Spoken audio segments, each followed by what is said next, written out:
Yo mga idol, kamusta? Sports Talk PH nga pala. Ang mga world title fight bukas. Pag-usapan natin yan mga idol. Ngunit bago ang lahat ay huwag kakalimutang mag-subscribe at i-click ang notification bell button for more sports talk. So kung kahapon nga po ay hindi man lang tumingin ng maski isang beses ang current undefeated WBC Heavyweight World Champion Tyson Fury sa face-off kontra sa current undefeated Unified WBA, WBO and IBF Heavyweight World Champion Alexander Usyk, ay kabaliktaran na nga po ang nangyari sa naging weigh-in nila kanina. Ito po ay dahil matapos nilang makuha ang timbang, ay agad nang tumingin ng diretsyo si Tyson Fury kay Usyk.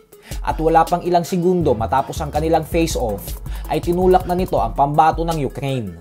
Isang patunay lamang nagigil na talaga si Tyson Fury na makuha ang pagiging undisputed world champion. Habang si Usyk naman ay hindi din nagpatinag at sinabing gagawa daw siya ng history sa boxing bukas sa pamamagitan ng pagtalo kay Fury. Sa official and final weigh-in ay tumimbang si Tyson Fury ng 262 pounds habang si Usyk naman ay 233.5 pounds. Kaya naman maliwanag talaga na kay Fury ang lahat ng advantage para sa laban na ito. Pero ganun pa man ay mas naniniwala ang mga fans na si Usyk ang mananalo. Gawa ng lumalabas ito bilang yamado sa betting odds, habang underdog naman si Fury. Sa kabilang banda naman mga idol ay bukod nga po sa Tyson Fury versus Alexander Usyk, ay isa pang bigating laban ang magaganap bukas. At yan nga po ay ang bakbakan sa pagitan ng current WBO Super Featherweight World Champion and 3-Division Champion Emmanuel Navarrete at ng isa pang undefeated at matibay na pambato ng Ukraine na si Denis Berinchik. May record na 18 wins with 9 knockouts at walang talo.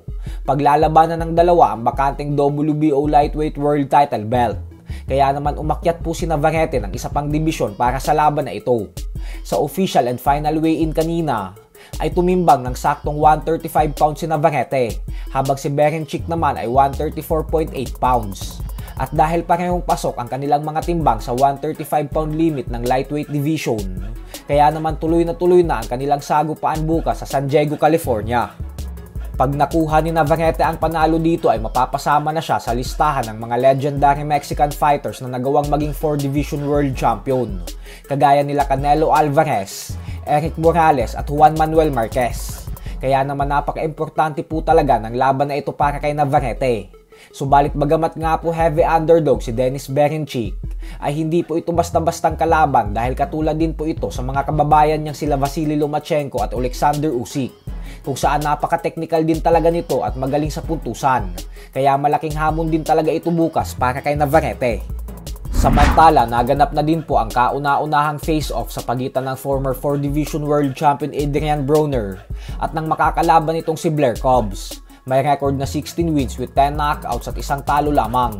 Inimbitahan ni Broner ang mga fans na manood ng laban niya na ito na gaganapin sa susunod na buwan sa June 7.